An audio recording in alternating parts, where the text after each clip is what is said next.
আসসালামু আলাইকুম ওয়া রাহমাতুল্লাহি ওয়া বারাকাতুহু। ইন্নাল হামদুলিল্লাহ ওয়াসসালাতু ওয়াসসালামু আলা রাসূলিল্লাহ ওয়া বা'দ। সুপ্রিয় দর্শক, সূরা ইসরার 82 নম্বর আয়াতে আল্লাহ তাআলা ইরশাদ করেছেন, ওয়া নুনাজ্জিলু মিনাল কুরআনি মা হুয়া শিফাউন ওয়া রাহমাতুল লিল মুমিনিন। যার অর্থ হলো, আমি কোরআনে কারীমের এমন সব আয়াতসমূহ, সূরাসমূহ নাজিল করি যার মাঝে রয়েছে ঈমানদারদের জন্য আরোগ্য লাভের মাধ্যম এবং তাদের জন্য রহমত তথা আল্লাহর পক্ষ থেকে করুণা। আয়াতের ব্যাখ্যা মুফাসসিরদের অনেকেই বলেছেন, এখানে আল্লাহ রাব্বুল আলামিন আত্মিক রোগসমূহ থেকে আরোগ্য লাভের মাধ্যমের কথা বুঝিয়েছেন, অর্থাৎ কোরআনের প্রেসক্রিপশনকে অনুসরণ করার মাধ্যমে মানুষ প্রকৃত মানুষে পরিণত হয়, মানবীয় গুণাবলী অর্জন করে মানুষ আল্লাহ রাব্বুল আলামিনের প্রিয় পাত্রে পরিণত হয়।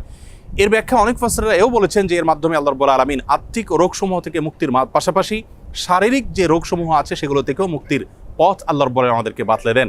সেগুলোকে আবিষ্কার করে খুঁজে বের করে যথাযথভাবে আমল করার মাধ্যমে উপকৃত হওয়াটাই হলো আমাদের জন্য মূল বিষয়। আজ আমরা কোরআনে কারীমের এমন একটি সূরা আপনাদের সঙ্গে শেয়ার করতে চাই যে সূরার অপর নামই হলো সূরাতুশ শিফা বা আরোগ্য লাভের সূরা। আর সেই সূরা হলো আমাদের সকলেরই অতি পরিচিত সূরাতুল ফাতিহা। সহিহ বুখারীতে আবু সাঈদ খুদরি রাদিয়াল্লাহু আনহু থেকে একটি হাদিস বর্ণিত হয়েছে, যে হাদিসের মাধ্যমে বোঝা যায় যে সাহাবায়ে কেরাম সূরাতুল ফাতিহার মাধ্যমে চিকিৎসা গ্রহণ করেছেন এবং অলৌকিকভাবে, বিস্ময়করভাবে কঠিন এবং দুরারোগ্য সমস্যা থেকে তারা মুক্তি লাভ করেছেন। তখন নবী করিম সাল্লাল্লাহু আলাইহি সাল্লাম বিষয়টি জানতে পারার পর তাকে বলেছিলেন, ওমা ইউদরিকা আন্নাহা রুকিয়া, তুমি কিভাবে জানলে যে সূরা ফাতিহা এটি রুকিয়া বা সকল রোগ থেকে শেফার একটি মাধ্যম। এজন্য এই সূরা সম্পর্কে উলামায়ে কেরাম বলে থাকেন যে সূরা ফাতিহার মাধ্যমে যে কোনো রোগ বালাই থেকে, যে কোনো বিপদ আপদ থেকে, যে কোনো অসুখ বিসুখ থেকে মুক্তি লাভের মাধ্যম হিসাবে আমরা এটিকে ব্যবহার করতে পারি। সূরা ফাতিহা এ সম্পর্কে ইমাম ইবনুল কাইয়িম রাহিমাহুল্লাহ তিনি বলেছেন, এই সূরাটিকে বারবার আমি আমল করে দেখেছি। আমার জীবনে যখনই কঠিন কোনো ব্যথায় আমি আক্রান্ত হয়েছি, কাতর হয়েছি, তখনই এই সূরা পাঠ করে ফু দিয়ে সে ব্যথার জায়গাকে মুছেছি। আল্লাহ রাব্বুল আলামিন বিস্ময়করভাবে, অলৌকিকভাবে আমাকে সুস্থতা এবং আরোগ্য দান করেছেন।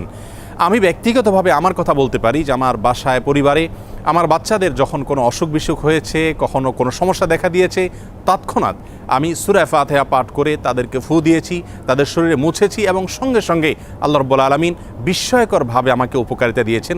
আর এরকম ঘটনা আমার জীবনে 2-4 বার নয়, বরং অগণিতবার ঘটেছে।